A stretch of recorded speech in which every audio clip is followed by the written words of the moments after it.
Well, Rob, you were here to talk about a very kind of specific ghostly phenomenon, and I'm glad we're really nailing down specifics in your segment. You know, we're really going to like get down to a single phenomenon, and we're going to learn a shit ton about it. I don't know if a shit ton is. I mean, if that's the metric, probably a ton. A ton. I think that's fair. EVP, electronic voice phenomenon. And I put on Facebook yesterday that I'll be on stage talking about EVP, and I don't actually believe in it. And when I met Frank before the show, he said, I introduced myself, hi, I'm Rob, and he said, oh, you're the skeptic. It's not so much that I don't believe, but to borrow a phrase from science fiction, I want to believe. But I've tried.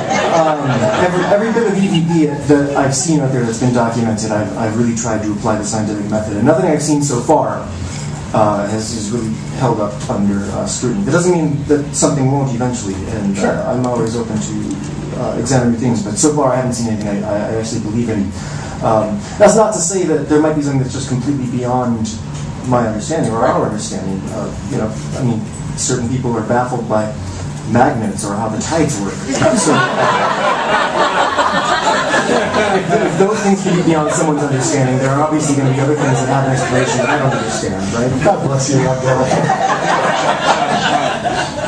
I mean, EVP is it's a phenomenon. It's as old as kind of I guess what you would call contemporary technology. I mean, it's something that goes all the way back to the earliest days of sort of modern technology. It does, and I think just the idea of EVP goes even further back. And obviously, when there were not tape recorders, that you couldn't get EVP itself. But the idea of using our tools to sort of try and commune with the spirits beyond goes back much further to the Ouija board before there were tape recorders, and even back in probably prehistoric times, you'd go to the village shaman, ask him to talk to the spirits, and they'd throw a bunch of chicken bones. Those were the use of tools to try and get a message from beyond.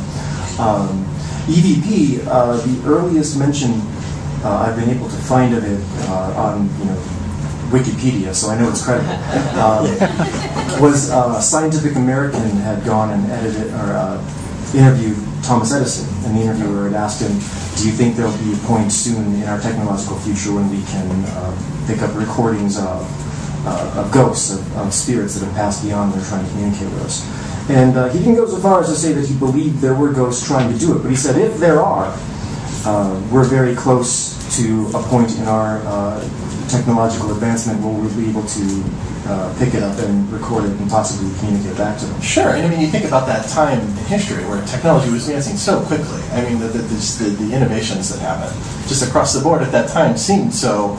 I mean, there probably was a very supernatural quality to a lot of these kind of new technologies. And in some ways, it was probably not unreasonable to think that that was something that was not off the table, was the ability to talk to ghosts. Just as, I mean, hell, you can travel 60 miles an hour, which is something that was unthinkable for all of human history prior to that point. Yes, and you can pick up a device on your wall and talk to someone all the way down the block, and they sound like they're right there. Yeah, I think about how otherworldly that must have seemed if that you had no frame of reference for that.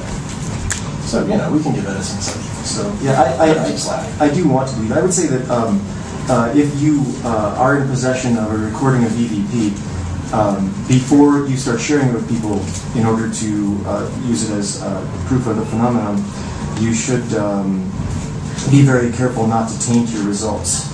Don't tell people what they're listening to. Don't tell them what you think they might hear.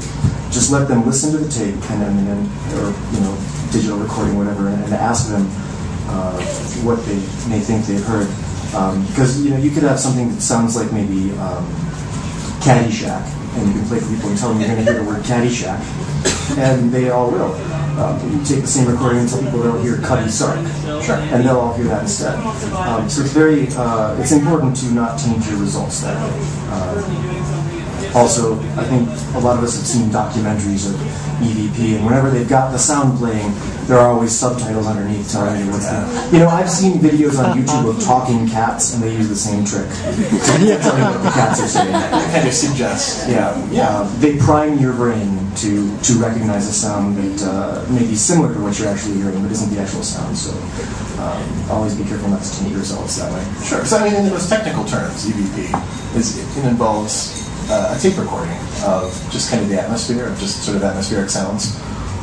Yeah, the really avid ghost hunters who rely on EVP will use very sensitive microphones. They'll turn the gain way up so that the slightest breeze sounds like hurricane force gales, and then they'll get. Is that actually on the? Oh, that's beautiful. That's a great image. I was kind of scared of it. I didn't want to use it. I thought it would scare people too much. It's a ghost talking into a microphone.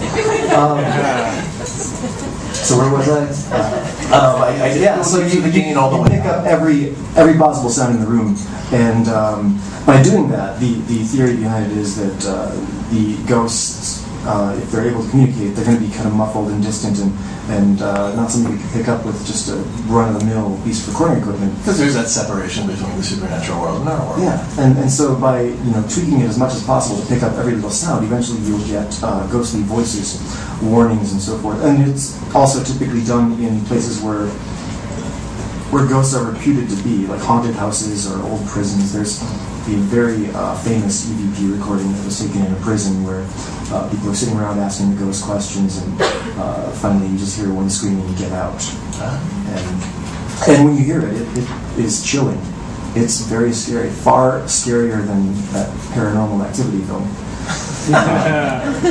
I'm sorry, I was a little bored by that film. I found myself just wishing somebody would do something the whole time. Throw a pie or something. Yeah, we're here to tell hard truths, and if that's what you think, then that is Ghost pie. But I never Stello throwing pies that work for them. I mean, those movies are great in a way. It's funny. I don't. Although I like otherwise, I don't believe in ghosts, and I write in a field that is almost always based on science, science fiction. But I was looking back over the number of stories I've written, and there's a surprising number of ghosts and supernatural events in my published fiction. So maybe there's some sort of subconscious thing there, or a possession. Trying to it's a possession. This is entirely plausible. Well, you've actually brought one of your pieces tonight to read. I have a brand new piece that I just finished up this afternoon for everyone. So I guess I'll just let's do it. Yeah.